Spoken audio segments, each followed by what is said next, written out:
तो आप देख रहे थे किस तरीके से संजय राउत के बयान रोज बदल रहे हैं और वही शायद यहाँ महाराष्ट्र की राजनीति के बदलते तेवर को भी दर्शा रहा है। जैसे जैसे यहाँ पर बारिश बढ़ रही है, साथ ही साथ सरगर्मी भी बढ़ रही है। एक अहम मीटिंग जो मैंने आपको बार बार बताया होने वाली है, लेकिन इस बीच अब वक्त हो गया हमारी स्पेशल रिपोर्ट का। जब यहाँ पर लाइव रिपोर्ट होगी तो वो भी आपको दिखाएंगे, पर उससे पहले अब जो लड़ाई है शिवसेना शिंदे, शिवसेना उद्धव के बीच में, वो लड़ाई है तीर कमान की, शिवसेना के राजनीतिक सिंबल की, इलेक्टोरल सिंबल की।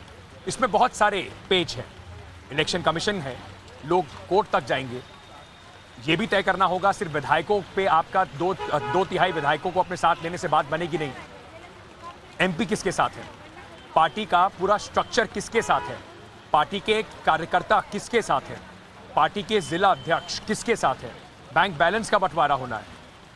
अब ये लड़ाई कानूनी और शायद बहुत गंदी होने वाली है। इसी पर देखिए हमारी विशेष रिपोर्ट।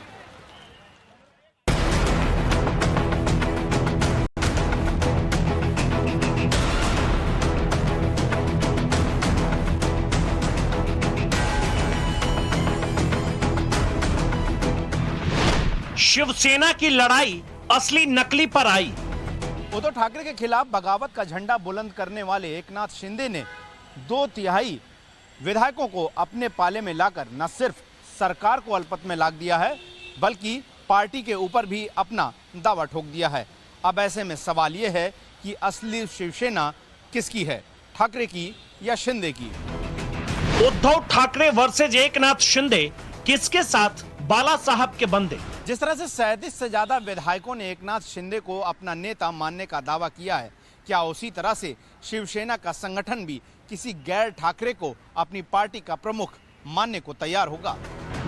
मातोश्री के हाथ से सत्ता किसकी, साहेब कौन, सेना किसकी? अंकों के आंकड़े में एकनाथ शिंदे से हार चुके फिलहाल जो शिवसेना का सेंटर है, बाल ठाकरे का खानदानी घर, उसमें ये उठता है कि शिवाजी महाराज के राज्य महाराष्ट्र का नया साहेब और बाल ठाकरे की शिवसेना का नया सेनापति कौन होगा? महाराष्ट्र में सरकार बचाने का खेल जारी है। इस पूरे खेल में खिलाड़ी कौन है और मोहरा कौन, समझ पाना मुश्किल होता जा रहा है। इन सब के बीच उद्धव ठाकरे ने हारी बाजी जीतने की नई चाल चल दी। अल्पमत वाली शिवसेना के प्रवक्ता संजय राउत ने बागियों को मुंबई आकर दो हाथ करने का सीधा चैलेंज दिया है। हम हार मानने वाले हैं। तो ये तस्वीरें जो इस वक्त आप देख रहे हैं मातोश्री के बाहर की हैं। अजीत पवार और शरद पवार के जो कॉन्वॉय है वो बिल्कुल अभी अंदर घुसा है। तो यहाँ पर मीटिंग जो है वो बिल्कुल शुरू होने हो चुकी है। अंदर अभी पहुंचे हैं।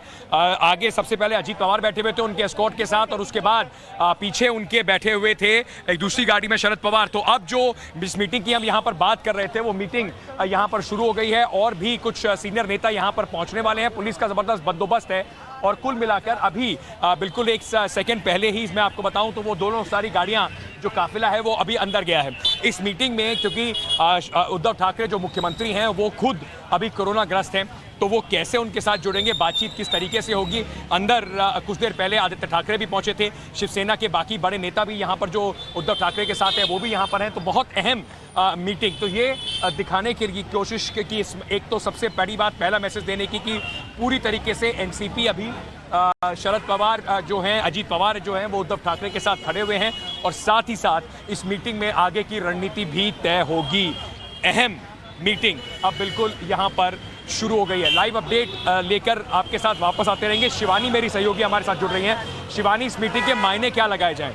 एनसीपी खुद निकल कर पहुंच गए हैं शरद पवार, अब सीधे जाकर मिल रहे हैं उद्धव ठाकरे से। इस मीटिंग के क्या मायने लगाए जाएं?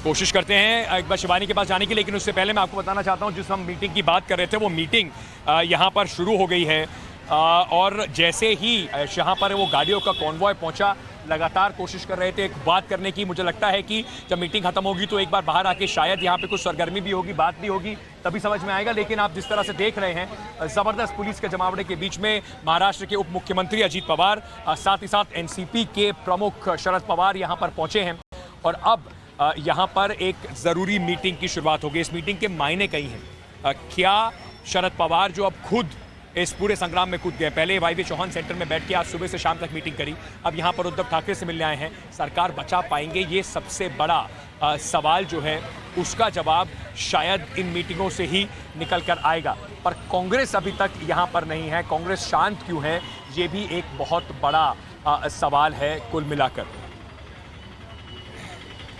चलिए अब एक काम करते हैं, रिपोर्टर्स के पास जाने की कोशिश करेंगे, पर इस बीच जो विशेष रिपोर्ट आपको दिखा रहे थे एक बार फिर से आपको लिए चलते हैं और असली शिवसेना वर्सेस नकली शिवसेना का जो लड़ाई है, जो खेल है, उसके ऊपर आपको हमारी विशेष रिपोर्ट दिखाते हैं।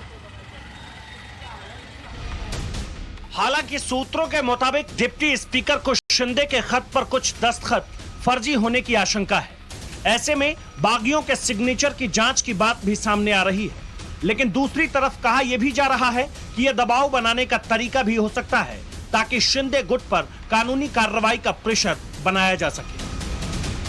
विधानसभा के कानूनी दांवपेच पर बीजेपी की पैनी नजर है। यही कारण है कि पूर्व मुख्यमंत्री देवेंद्र फडणवीस के घर पर मंथन चल रहा है। अयोग्य घोषित करने को लेकर शिवसेना ने जो पत्र लिखा है उस पर क्या कानूनी जवाब दिया जाए, इस पर कई विधायकों से आज देवेंद्र फडणवीस ने बातचीत की, जिसमें आशीष सेल्लार और गिरीश महाजन शामिल रहे। मीटिंग का दौर उद्धव कैंप में नॉन स्टॉप चल रहा है। जिला अध्यक्षों से लेकर हर छोटे बड़े कार्यकर्ताओं के संग उद्धव और आदित्य की बैठकें चल रही है, क्योंकि अब चुनौती सरकार बचाने से ज्यादा बड़ी पार्टी बचाने की है। सियासत के जानकार बताते हैं कि एकनाथ शिंदे ने डिप्टी स्पीकर को 2/3 विधायकों के समर्थन वाली चिट्ठी भेजकर पार्टी पर दावा ठोक दिया है और अब वो राज्यपाल के सामने बीजेपी के समर्थन से सरकार बनाने का दावा भी पेश कर सकते हैं।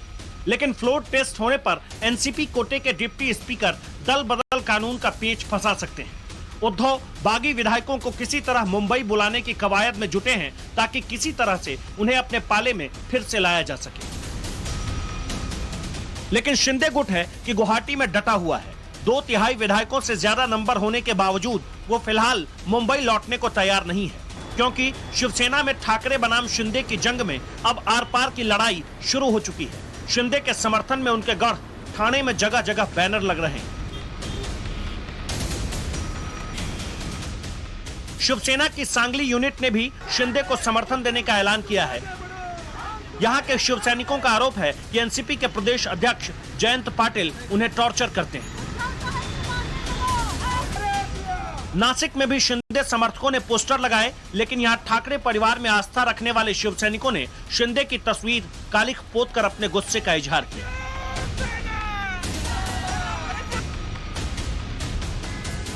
हिंगोली में तो उद्धव कैंप के विधायक अपने समर्थकों के बीच रोते नजर आए। लेकिन इन सबसे बेपरवाह शिंदे कैंप विधायकों को तोड़ने के बाद अब सांसदों, पूर्व विधायकों और संगठन के बड़े हिस्से को अपने पाले में करने की जुगत लगा रहा है। शिंदे कैंप एक एक कदम सोच समझकर उठा रहा है। शिंदे ने साफ कर दिया कि असली शिवसेना उन्हीं के पास रहेगी। शिंदे गुट दल बदल से बचने के लिए 2/3 की बाधा पहले ही पार कर चुका है, लेकिन असली शिवसेना पर कब्जे के लिए कानूनी लड़ाई की तैयारी भी है, क्योंकि अब असली लड़ाई साहेब बनने की है, जो सदन से सड़क तक शिवसैनिकों के पुरजोर समर्थन से ही संभव है। साहब बनने के लिए जो महाराष्ट्र की राजनीति में 2 सबसे जरूरी चीजें हैं। एक तो ये कि आप उस मराठा स्वाभिमान के साथ अपने को जोड़कर दिखा पाए, दूसरा वो शक्ति जो सड़क पर ताकत हो और उसके साथ जिसके साथ संख्या बल हो। यहाँ एक तीसरी चीज जुड़ गई है और वो है कि एक बड़े साहब की मंजूरी का इंतजार।